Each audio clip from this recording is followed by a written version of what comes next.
사순절이 지난 수요일부터 시작이 됐습니다. 제 수요일, 그래서 원래는 항상 수요일부터 시작이 됩니다. 제 수요일이라고 하면서 약 6주간에 걸쳐서 이제 사순절이 진행이 되는데, 제 수요일, 제라고 하는 것이 애쉬라고 하는 이 나무를 태우고 남은 재 있잖아요. 나무를 태우고 남은 재, 참회를 의미하는 뜻으로 이 재를 가지고 머리에, 이마에, 옷에 이렇게 재를 바르면서 참회의 그런 의식을 행함으로 내가 나의 죄를 이렇게 덮습니다. 예수님의 십자가의 고난에 내가 동참하여 따라가겠습니다. 그런 이제 고백이 있는 거죠. 죄를 바르면서 내가 주님이 걸어가신 길에 내가 함께 동참하겠습니다. 그리고 부활절을 기점으로 해서 6주간으로부터 시작되는 이 사순절, 주일을 뺀 40일을 기간을 사순절의 기간입니다. 그래서 이 40일이 왜 40일이냐 그랬을 때, 우리 주님이 공생애를 시작하려고 할 때, 이제 공식적으로 주님의 사역을 감당하려고 할 때 40일 금식을 하시잖아요. 그래서 40일 금식을 하면서 기도한 날을 우리는 기리면서 우리 모든 성도들이, 세계의 모든 교회들이 40일 동안 그러면서 그렇게 사순절의 기간을 보내고 있습니다. 세계에 있는 모든 교회, 우리 교회뿐만 아니라 세계의 모든 교회가 지금 사순절의 절기 속에 들어가 있습니다. 이 절기를 지키는 것은 매우 우리의 신앙에 유익합니다. 예수님의 생애인 탄생, 그리고 3년 반 동안의 공생애, 그리고 순환, 엄청난 고난을 당한 순환, 그리고 죽음, 그리고 부활, 그리고 승천, 그리고 성령 강림까지, 이 모든 것이 복음이거든요. 이 복음, 이러한 이 모든 것이 복음이기에 이 절기를 따라 신앙교육을 한다는 것, 이 절기를 따라 절기를 지키는 것은 우리의 신앙을, 우리의 믿음을 더 깊게 하고, 그리고 우리의 신앙의 균형을 잡아줍니다. 3월의 부활절, 그리고 7월의 맥주감사절, 11월의 추수감사절, 그리고 12월 달의 대림절, 이러한 절기 속에서 우리의 신앙의 균형을 잡아주고 우리가 흐트러졌던 우리 신앙을 다시 잡아가는 거죠. 매일 우리는 동일한 삶을 삽니다. 아침에 일어나면 어떻습니까? 세수하고 밥을 먹고 출근하고 일을 합니다. 저녁에 돌아옵니다. 그 다음날 해가 뜨면 다시 일어나서 세수하고 밥을 먹고 다시 일 돌아나가고 다시 돌아오고, 일상의 생활을 이렇게 반복합니다. 신앙생활도 마찬가지입니다. 같은 신앙생활의 패턴, 신앙생활도 매년 동일한 패턴으로 이렇게 진행되지만, 신앙생활에는 그 안에 생명이 있기 때문에 교회는 2000년 동안 이 절기의 같은 패턴을 계속 유지해 가면서 이 절기를 존속시켜 왔습니다. 사랑하는 성도는, 하나님이 이 세상을 바라보면서 하나님의 시선이 어디에 머무를까? 하나님의 시선은 누구를 바라볼까?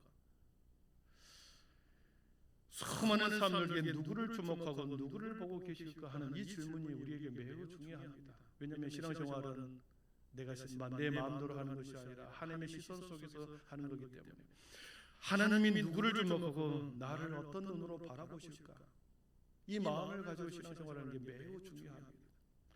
시편 34편 15절을 한번 같이 읽어보겠습니다. 같이 읽습니다.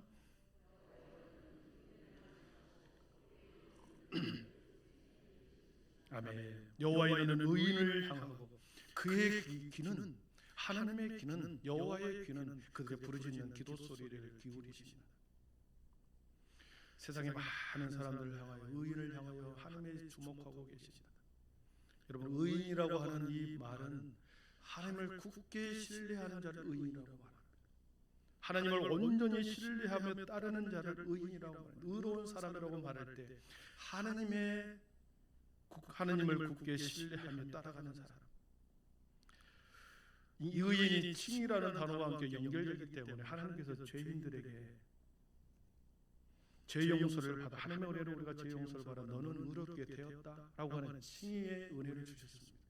그래서 그 하나님으로부터 의롭다 인정함을 받는 모든 자가 의인인 거죠.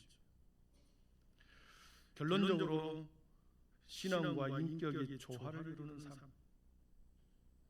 하나님과 인간 앞에, 하나님 앞에 하나님을 대하는 태도, 인간을 대하는 태도가 균형을 바른 태도를 갖는 자, 이것이 의인입니다. 신앙과 인격이 조화를 이루는 삶을 살아가는 자를 의인이라고 말합니다. 하나님으로부터 그리고 사람으로부터의 그 태하는 태도. 역대하 16장 9절을 한번 같이 읽어보겠습니다. 같이 읽습니다. 여호와의 눈은 온 땅을 두루 감찰하사 전심으로 자기에게 향하는 자들을 위하여 능력을 베푸시나니. 아멘. 여호와의 눈은 온 땅을 두루 살핀다 그랬습니다. 이 온 땅이라고 하는 것은 사람의 마음, 사람의 생각, 모든 것까지도 다 살피시는 분이죠. 저 사람이 어떤 마음으로 살아가고 있는지, 저 성도가 어떤 생각을 하고 있는지 하나님께서는 다 감찰하신다는 거죠. 전심으로 자기에게 향하는 자들에게 능력을 베푸신다 그랬습니다. 전심으로 온 마음을 다하여 진심으로 하나님을 향하는 자들에게 하나님께서는 능력을 베푸신다 하셨습니다. 사랑하는 성도들, 능력 있게 살아가고 싶습니까? 전심으로 하나님을 바라보기를 축복합니다. 전심으로 하나님을 바라보고 살아가는 자들에게 하나님께서 능력을 베푸신다고 그랬거든요. 온 마음으로 진심을 다하여 신앙인으로서의 자존심을 지키며 진심으로 살아가는, 한 발은 세상에 두고 한 발은 교회에 두고 양다리 이렇게 걸치다 보면 반드시 밑으로 빠지게 되어 있습니다. 우리의 시선을 하늘 향하여 성부 하나님께 초점을 둘 때 삶의 부분에서 능력을 주어 해결할 능력을 주셔서 그 은총을 가지고 우리는 능력 있는 삶을 살아가게 될 줄 믿습니다. 하나님의 시선과 인간의 시선이 만나는 지점이 어디일까요? 하나님의 시선과 인간의 시선이 만나는 지점, 거기는 십자가입니다. 하나님은 모든 인류를 향한 하나님의 마음, 하나님의 사랑을 십자가에 다 담아주셨습니다.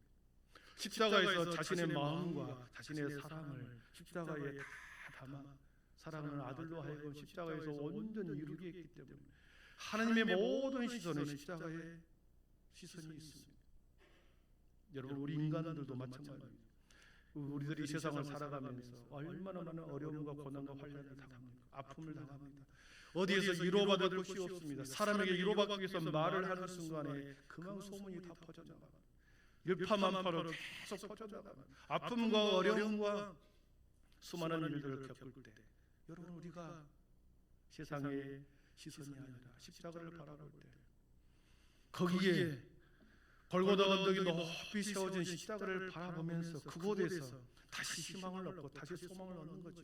주님이 거기서 이루셨던 것처럼 내 인생 가운데 나의 인생도 주님이 이 모든 것을 이루셨다고 하셨기에 나의 소망이, 나의 희망이 십자가에 있기에 우리가 십자가를 바라보고 하나님의 십자가를 바라보는 그 만나는 지점이 십자가라는 겁니다. 여러분, 세상은 끊임없이 십자가와 복음과 충돌하고, 세상은 복음과 충돌하고, 세상은 십자가와 충돌하고, 세상은 교회와 충돌하고, 과거에도 그랬고 현재도 그랬고 미래에도 계속 충돌할 것입니다. 왜냐하면 이 땅에 예수님의 오심의 사건은, 예수님이 오신 사건은 하늘에서는 영광이었지만 이 땅에서는 그 복음이 거치는 반석이 되었다고 말합니다. 우리 로마서 9장 33절을 읽어보겠습니다. 같이 읽습니다. 기록된 바 보라, 내가 부딪히는 돌과 거치는 반석을 시온에 두노니 저를 믿는 자는 부끄러움을 당치 아니하리라 함과 같으리라. 아멘. 이미 예수님이 이 세상에 올 때 예수님을 죽여버리기 위해서 이미 사단은 수많은 어린아이들을 죽이지 않습니까? 이미 세상은 우리 주님께서 이 땅에 올 때 그 모든 복음을 차단하기 위해서 이미 예수님을 시험하여 넘어뜨리려고 했습니다. 세상은 십자가가 거치는 반석과 부딪히는 돌처럼 세상은 그렇게 취급했죠. 그 돌을 우리 하나님께서는 시온산에 두셔서 저를 믿는 자는 부끄러움을 당하지 않게 하겠다. 눈을 들어 시온산을 보게 하여 십자가가 거기에 있는 시온산의 십자가를 바라보면서 이 땅의 희망과 소망이 어디 있는가? 십자가에 있다라는 거죠. 그래서 사순절의 절기는 어떤 절기인가? 사순절의 절기는 십자가로 초대하는 절기입니다. 여러분, 이 사순절의 절기는 우리가 믿음의 성도라 할지라도 세상을 향하여 마음이 빼앗기고 있습니다. 믿음의 성도라 할지라도 우리의 마음이 세상으로 나아 있습니다. 그래서 그들을 다시 십자가로 초대하는 절기가 사순절의 기간입니다. 궤도 수정을 하라는 것이다. 세상을 향하여 나아가고 있는 우리의 마음과 영혼을 계속 궤도 수정을 해라. 다시 십자가 앞으로 돌아와라. 절기를 통하여 다시 우리의 신앙의 궤도 수정을 하게 하고 십자가로 초대하는 겁니다. 세상에 소망이 있는 줄 알았지. 다시 하나님의 십자가에서 소망을 찾아라. 그래서 하나님의 사랑과 하나님의 능력이 십자가에 있음을 다시 한번 깨닫게 하고 이 사순절의 기간 동안에 십자가에서 하나님의 사랑을 다시 체험하여 우리가 가는 길이 똑바로 걸어가게 하는 겁니다. 우리가 가면서 갈지자로 걸어갑니다. 세상으로 갔다가 또 이쪽으로 갔다가 반드시 사단의 공격에 당할 수밖에 없습니다. 갈지자로 걸어갔던 그들을 향하여 궤도 수정을 하여 다시 십자가 앞으로 초대하는 절기, 사순절의 절기입니다. 이 6주간의 기간 동안에 여러분의 마음과 신앙의 상태를 다시 십자가로 여러분 십자가 앞으로 나아가기를 축원합니다. 구원의 완성의 끝 십자가까지 가서 거기서 주님과 함께 사귀고 함께 거기에서 주님과 동행하다가 주님이 부르시면 주님의 품 안에 안기는 것이 우리 인생 아니겠습니까? 오늘부터 마가복음서를 통하여 주님이 걸어가신 길을 보게 될 것입니다. 마가복음서는 매우 담백합니다. 예수님의 탄생이 어떤 예수님의 족보가 어떤지 전혀 말하지 않고 바로 복음을 시작합니다. 1장 1절에 보니까 하나님의 아들 예수 그리스도의 복음의 시작이라 그러면서 복음을 주님이 이 땅에 오심의 공생의 기간을 바로 시작합니다. 하나님의 시선이 어디에 있는지 우리는 살펴보려고 하는데 우리 14절을 보도록 하겠습니다. 14절 한번 같이 읽습니다. 요한이 잡힌 후 예수께서 갈릴리에 오셔서 하나님의 복음을 전파하며 아멘. 요한이 잡혔다. 세례 요한이 잡힌 겁니다. 세례 요한이 잡혀서 감옥에 들어가 거기서 죽임을 당합니다. 세례 요한이 잡혀서 그의 사명이 끝나는 그 시점에 우리 주님의 사명이 시작이 되는 거죠. 사역이 시작이 됩니다. 공생이라고 하는 이 단어, 주님이 공적인 일을 감당하는 하나님의 일을 감당하는 공생의 기간, 세례 요한의 죽음에서도 잡힘에서도 시작이 됩니다.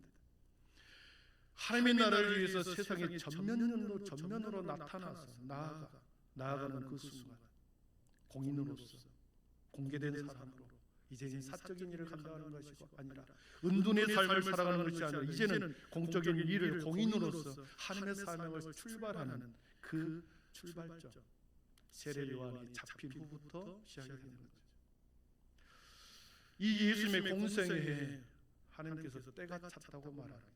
우리 15절을 같이 읽어봅니다. 15절 같이 읽습니다. 이르시되 때가 찼고 아멘. 때가 찼다. 예수님의 공생의 출발점, 그 출발점에 때가 찼다. 여러분 그 때가 찼다는 것을 어떻게 알 수 있을까요? 예수님이 이제 하나님의 공적인 일을 하기 위해서 출발하는 첫 출발점이 어디서부터 시작되는지, 때가 찬 어떤 때가 찼는지. 여러분 때가 차면 반드시 넘치게 되어 있습니다. 때가 차면 반드시 새롭게 출발을 시킵니다. 빛이 충만히 가득할 때 그 빛이 광명의 빛을 발하게 되죠. 진리가 충만할 때 그 진리가 세상 가운데 편만하게 펼쳐집니다. 생명이 넘쳐날 때 점점 그 주변에 사람들이 살아나게 되는 거죠. 때가 찼기에 사인으로 살아가는 것이 아니라 은둔자로 살아가는 것이 아니라 이제는 더 이상 머무를 수 없는 세상의 공인으로 공생의 앞을 나아가게 됩니다. 사랑하는 성도 여러분, 사람 누구나 때가 있습니다. 여러분 우리 아이들도 인생의 때가 있습니다. 여러분의 인생도 사는 때가 있었습니다. 교회도 때가 있습니다. 45년의 우리 교회의 역사, 지난날의 모든 시간 44년의 시간 말고 45년의 새로운 시간, 하나님께서 이 45년의 새로운 역사, 때가 차서 하나님께서 준비시키신 그릇을 만들었습니다. 때가 차면 반드시 그 새로운 일을 주님께서 감당하게 하시죠. 세상에 나오기 전에 우리는 채워야 하고 준비해야 할 것이 있습니다. 그동안에 우리는 준비했습니다. 하나님께서 쓰시는 사람들을 보면 반드시 준비하는 기간이 있었더라는 거죠. 성격과 인품과 실력을 키우고 그리고 하나님의 때에 세상 밖으로 내보내는 거 아니겠습니까? 우리 교회도 마찬가지입니다. 하나님께서 우리 교회를 준비시키셨고 채우셔서 이제 새로운 역사를 써가려고 합니다. 그러면 우리 주님이 때가 찼음을 어떻게 알았을까? 하나님의 때가 찼다는 것을 어떻게 알 수 있었을까? 오늘 말씀에 보면 두 가지 사건이 나옵니다. 우리 주님이 공인으로서의 사명을 감당할 때 때가 찼다. 때가 찼구나. 이제 하나님의 주님께서 공생의 시작이 되었구나. 이것을 어떻게 알 수 있을까? 두 가지 사건이 나오죠. 하나는 세례와 하나는 40일간의 광야의 삶입니다.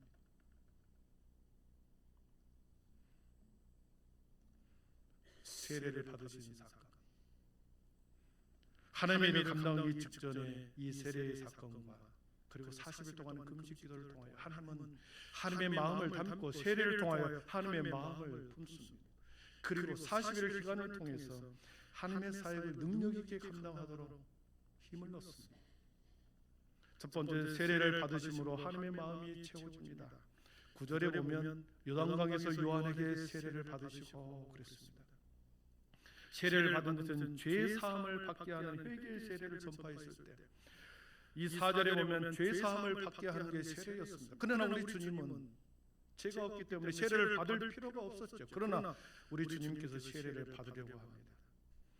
병행 본문인 마태복음 3장 14절 15절을 한번 같이 읽어보겠습니다. 같이 읽습니다. 내가 당신에게 세례를 받아야 할 터인데 당신이 내게로 오시나이까? 이제 허락하라. 우리가 이와 같이 하여 모든 의를 이루는 것이 합당하니라. 아멘.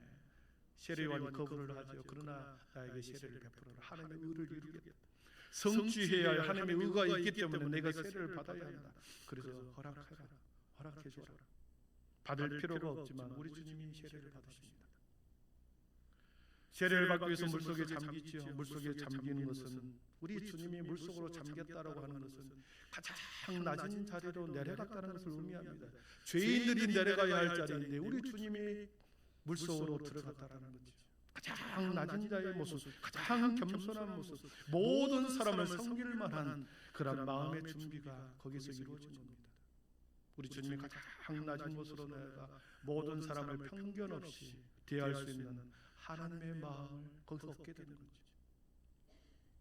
부자나 가난한 사람이나 건강한 사람이나 아픈 사람이나 여자나 남자나 많이 배운 사람이나 적게 배운 사람, 모든 사람을 품어내기 위해서 차별이 없이 모든 사람을 품어내기 위해 가장 낮은 곳으로 내려가는 사건이 세례의 사건이었습니다. 그래서 거기서 하나님의 마음을 얻는 거죠. 세상의 모든 것을 품어낼 수 있는 하나님의 마음. 두 번 세례를 통하여 하나님이 때가 찼다는 것을 확정해 주는데 10절을 한번 같이 보겠습니다. 10절입니다. 곧 물에서 올라오실새 하늘이 갈라짐과 성령이 비둘기같이 자기에게 내려오심을 보시더니. 아멘. 물에서 올라왔습니다. 세례를 받고 물로 올라올 때 하늘이 갈라졌습니다. 하늘이 갈라져서 성령이 비둘기같이 예수님의 머리에서 발끝까지 성령이 임하기 시작했습니다. 그래서 성령이 임하는 모든 것을, 모든 사건을 세상 사람들에게 보여주었습니다. 예수님이 성령이 임하는 것을 보여주므로 때가 찼구나. 하나님의 공생애가 시작이 되는구나. 이제 하나님께서, 우리 주님께서 공생애의 사역을 때가 됐다는 것을 세상 사람들에게 보여준 거죠. 시각적으로 보여준 것입니다. 11절을 같이 읽어봅니다. 11절. 하늘로부터 소리가 나기를 너는 내 사랑하는 아들이다. 내가 너를 기뻐하노라 하시니라. 보여줬고 다시 하늘에서 소리가 들려 세상 사람은 그 소리를 듣는 사람들에게 너는 내 사랑하는 아들이다. 내가 기뻐하는 자라. 하나님께서 하늘의 음성을 통해서 세상에 우리 주님께서 세례받는 그 모습을 바라보는 모든 사람을 귀로 듣게 했습니다. 눈으로 보게 하고 귀로 듣게 하여 예수가 공생애의 때가 찼음을, 공생애의 시작의 출발점이 되었음을 확증시켜 주는 거죠. 그리고 두 번째, 광야에서 40일을 머물러 시험을 당한 후에 시험을 이기심을 통해서 때가 찼음을 우리에게 보여주십니다. 우리 12절 13절을 같이 읽어봅니다. 12절 13절입니다. 성령이 곧 예수를 광야로 몰아내신지라. 광야에서 40일을 계시면서 함께 계시니 천사들이 수종합니다. 광야에서 영적인 준비를 하는 겁니다. 40일 동안 짐승과 함께 있는 시간, 그리고 그곳에서 사단에게 시험을 받으시는 시간은 영적인 자기 포기의 시간이었습니다. 철저히 영적으로 내려놓음의 시간, 완전히 자신이 모든 것을 포기하는, 자신의 모든 권세와 능력을 포기하는 내려놓음의 시간. 우리 주님이 무엇을 내려놓으셨을까? 40일 동안 광야에 있으면서 무엇을 내려놓으셨을까? 무엇을 포기하기 위해서 광야로 성령이 예수님을 광야로 몰아내셨을까? 무엇을 포기하기 위해서 성령 하나님이 성자 예수님을 광야로 몰아내셨을까? 마태복음 28장에 보면 예수님께서 승천하시면서 이렇게 표현합니다. 하늘과 땅의 모든 권세를 내게 주셨으니 그 권세를 가지고 가서 제자 삼으라고 했습니다. 예수님에게 뭐가 있었다라는 거예요? 하늘의 모든 권세와 하늘과 땅의 모든 권세가 예수님에게 있었습니다. 창조 때부터 함께 계셨기 때문에 하늘 아버지의 권세와 영광과 능력이 예수님 안에 있었습니다. 그런데 이 하늘의 권세와 능력을 만약 마음껏 휘둘렀다고 한다면, 그 능력과 권세를 마음껏 행사했다고 한다면 못하실 일이 없고 십자가에 달릴 필요도 없고 로마 병정에 맞을 필요가 없었겠죠. 그런데 공생의 기간 동안에 예수님은 철저히 어린 양이 되어 제물이 되어야 했기 때문에 그의 모든 영광과 권세를 포기해야만 했습니다. 반납해야 했습니다. 하늘과 땅의 모든 권세를 부활하실 때까지 이 땅에 사시는 동안에 자신의 하늘의 영광, 권세와 능력을 포기해야만 했습니다. 하나님 앞에 반납해야만 했습니다. 그 포기의 과정, 내려놓음의 과정, 그 과정에 광야에서 40일 동안 머무르면서 그것을 홀로 하나님 앞에 독대하며 포기의 시간을 갖습니다. 이 땅에서 사신 동안 그 하늘과 땅의 모든 권세와 능력을 성령 하나님이 포기하도록 광야로 몰아내셨고, 그 40일 동안 자기 포기의 절정의 시간을 40일 동안에 갖게 되죠. 그러면서 예수님께서 포기하셨을 때 어떤 일이 벌어졌는가? 천사가 수종들더라 그랬습니다. 다 내려놓을 때 그 자신의 모든 능력과 권한을 다 내려놓을 때 천사가 수종을 들기 시작합니다. 가장 낮은 자리까지 내려가서 하나님과 독대하면서 들짐승과 함께 있으면서 하늘의 권세의 능력을 포기하도록 가장 누추하고 남루한 불편한 자리까지 내려가셔서 포기하게 하시면서 포기했을 때 비로소 천사가 수종드는 일을 겪게 됩니다. 우리 주님은 모든 생명을 구원하기 위해서 자신의 육신의 생명뿐만 아니라 하늘의 권세의 능력, 그 권한까지도 포기하고 내려놓음으로 하나님의 사역을 위해서 포기했고, 그를 통해서 이제 준비한 것이 때가 되었다, 때가 찼다는 것을 보여주었습니다. 세례 사건과 그리고 40일 동안의 금식을 통해서 우리 주님은 때가 찼음을 세상 가운데 알리고 이제 공생의 기간으로 갑니다. 이제 3년 반 동안의 공생의 길을 출발합니다. 이 땅 가운데 하나님의 복음을, 하나님의 나라를 선포하고 가르치고 치유하기 위하여 이제 공생의 기간을 출발하게 됩니다. 말씀을 정리합니다. 주님이 가신 길은 내려놓음과 자기 비움으로 아버지의 뜻을 이루셨습니다. 십자가에서 다 이루셨다라고 하는 주님의 말씀, 그것은 하나님의 나라의 완성을 의미합니다.